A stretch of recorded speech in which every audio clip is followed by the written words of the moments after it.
mais Sadio Camara alaaji bi nga xam ni moom moo génn àdduna gis nañu ne ki ko uutu du kenn ku dul Assimi Goïta waaw Assimi Goïta sant bi moom moo assuré intérim bi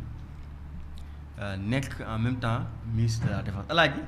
ministère boobu dafa nekk ministère bu stratégique man waxoon naa ne fii mañi la Sadio Camara était un élément clé ci xeexam terrorisme foofu effectivement moo tax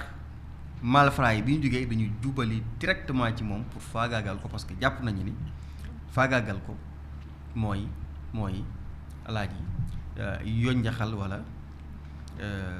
néewal doole alaaji régime ba moo tax bi Sadio Camara jógee Assimi Goïta xam naa ni xool gisul kenn ku ko doy ci poste ci ministère ba mu teg fa boppam toftal ci wetam ku ñu naan Omar Diarra bi ñu nommé ministre délégué auprès du ministre de la défense léegi dafay firndeel encore une fois à quel point Assimi Goïta comptait pour Sadio Camara moo tax gars yi bi ñu xamee ne bu ñu jógee mënuñu am directement Assimi Goïta dañuy jëm jubali ca Sadio Camara pour faagaagal parce que booy xool même scénario bi Trump bëggoon Iran la ñu bëgg xaj parce que jàppoon nañu ni bu ñu faatee Sadio Camara tey am nañu ay éléments yoo xam ni tey parce que li tax ak li wérte wóor mooy que ni li tax Assimi Goïta jëlaatul poste bi joxe ko mooy jàpp na ni mën na faa teg koo xam ni mën na ko trahir mën na ko war maanaam kóolute gi mu amoon ci Sadio Camara xam naa ni gisul ku mu ko amaat ci armée bi parce que d'après les enquêtes ñëw naa ci démb des militaires en activité des militaires à la retraite alaaji ils sont des complices ci attaque bi nga xam ni moom mooy xew foofu la ca Mali ñii jot nañ leen jàpp ñii jot nañ leen traqué moo tax instant bi Assimi Goïta moom mooy assuré alaaji cette fonction du ministre de la défense mu nekk nag loo xam ni lu extraordinaire la nekk président de la république nekk en même temps ministre de la défense loolu dafay firndeel que ni poste boobu poste bu clé la waaye itam poste bu stratégique la ci li nga xam ne moom moo di ca réew ma kon fi mu ne nii kii di Assimi Goïta terroristes yi nag moom ña ngay bëgg a dee parce que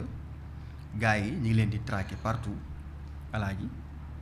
di dal ci seen kaw ñenn ñi sax ña ngay doon daw di jëm a génn réew ma waaw nga gis ni gars yi ñi ngi yokk patrouille yi bu baax a baax di def seeni patrouille di coordonner muy les forces nu mu tuddati le corps africain russe alaaji ak l'armée malienne instant bii nii dañu découvert une position de mortier terroriste totalement détruite maanaam ñoom bi ñu doon defar seen benn patrouille fekk nañ benn terroriste boo xam ni dañu fekk gars yi ñu faat ko ba mu yàqu ba yàqatoo mu nekk loo xam ni lu yéemeel ak corps bi mu ngi appartenir aux terroristes impliqués dans l'attaque contre Sévaré du 25 avril 2026. L'opération a également permis de localiser un pick-up ennemi détruit ainsi qu'un mortier M74 de 120 mm du moins alaaji nu mu tuddati de fabrication confirmant l'ampleur des moyens utilisés par les groupes armés maanaam dañ fa fekk benn mortier boo xam ne alaaji bu terroristes yi ñoo ko moom bu yàqu ba yàqatoo alaaji et que ñoom ñu doon def patrouille ñoo ko gis ñu gis ni ñii di terroristes yi moyens yi nga xam ne ñu ngi doon utiliser pour di xeex waaye itam pour di jàmmaarloo ak ñi nga xam ne ñoom ñoo di takk der mu nekk nag loo xamante ni si nii tey dafay firndeel waaye itam dafay dëggal carrément ampleur yëf yi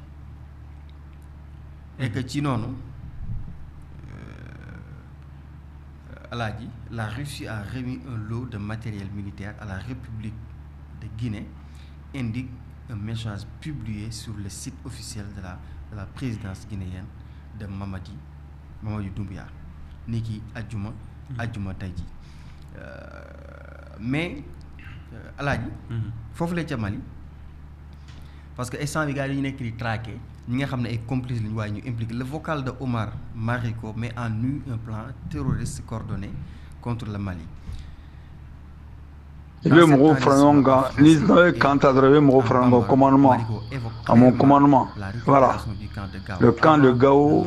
appartient au peuple malien. Par des combattants liés au réseau Fala et Jinim. L'attaque a bien été déclenchée, mais elle a échoué grâce à la vigilance, à la résilience, à la résistance et à l'efficacité des forces armées. Ces révélations confirment les desseins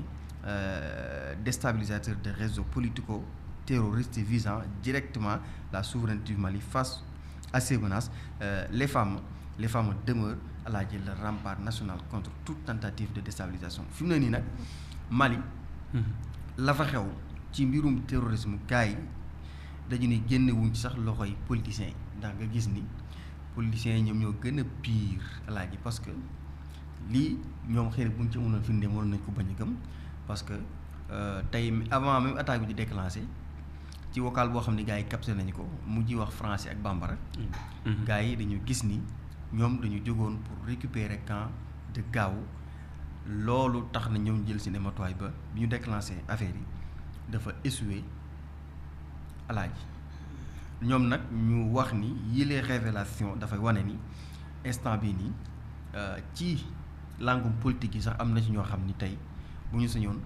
Mali du stable bu ñu sañoon Mali du am jàmm loolu nag mu nekk beneen mbir boo xamante ni si nii dafay gën a compliquer yëf yi parce que booy xool schéma bi boo dikkee ci corps ci armée bi nga gis ni am na ci ay topp yu ci nekk nga ñëw ci langum politique bi kazaalika da ngay gis ni da ngay ne ma mujj yow dootu wóolu kenn loolu la Assimi Goïta moo tax fi mu ne nii gëm naa ni ministère bu lang moom moo ko nar a jël gàddul ko boppam te xam na bu naree gàddu ministère yëpp moom nar naa sonn alaaji Alay Tourma alias Abou Hanifa, important chef militaire du GESIM dans le Sénat, est neutralisé avec son unité par les femmes alaaji moom mi bokk ci gars yi gën a dangereux gars yi dañu ko mujjee neutraliser alaaji mais boo bëggee dégg-dëgg instant bii nii terroristes yi ñi nga xam ne ñu ngi di les femmes ak alaaji les forces russes ñu ngi leen di bëgg a rey foofu corps africain des phares détruit les bases des combattants alaaji mu nekk situation bi nga xam ne moom moo xew foofu la ca Mali mu nekk situation nag bu doy waar nga xam ni fi mu ne nii tey les femmes en collaboration avec les forces russes instant bi mën naa ni presque muy les soldats du corps africain des Russes instant bi ñoom ñu ngi bëgg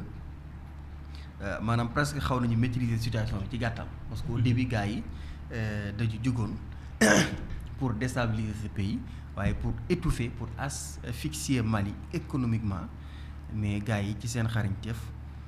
ak ci seen efficacité fexe nañu ba presque maîtriser li nga xam ni moom moo di situation bi alaaji mu nekk nag loo xamante ni si vraiment dafay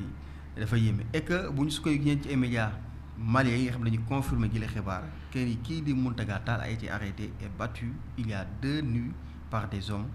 masqués inconnus à Bamako. Il était un fervent défenseur de la démocratie et une transition pacifique du pouvoir vers les institutions civiles. Les autorités maliennes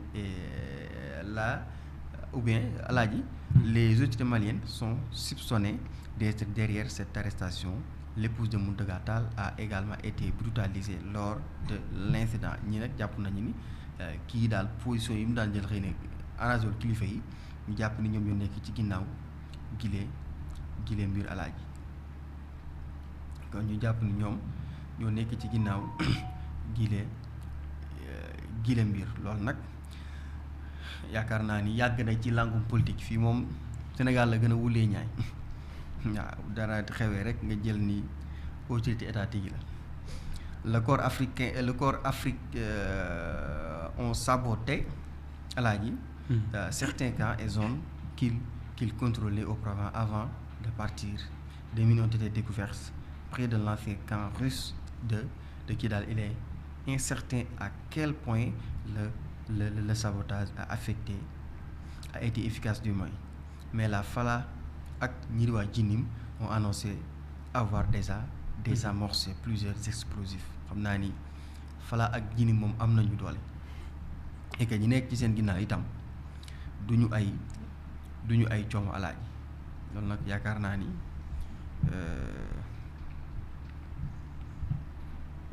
bu ñu ko waxee ki ne war a nekk ci seen ginnaaw moom ñëpp xam nañu ko mooy ki nga xam ni rek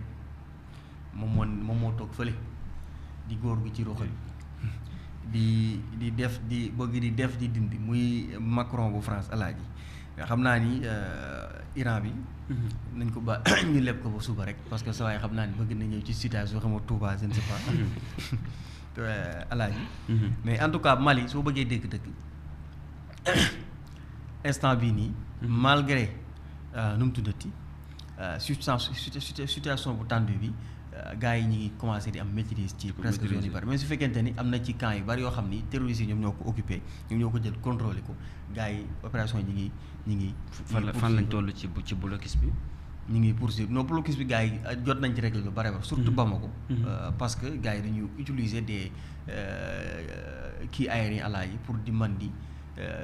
escorter camion citerne yi nga xam ne ñi ngi yab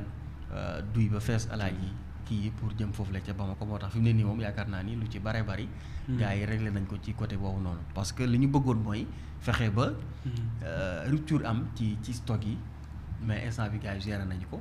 joxaat nañu itam courage ak fit ñi nga xam ñooy opérateurs yi ñu delluwaat parce que li ñu bëggoon rek mooy tiital leen gars yi dem toog su ko defee rupture am askan bi génn su boobaa lu ne mën na fa am soulèvement populaire sax mën naa wax te su boobaa nguur gi maanaam dafay daanu bu gaaw moo tax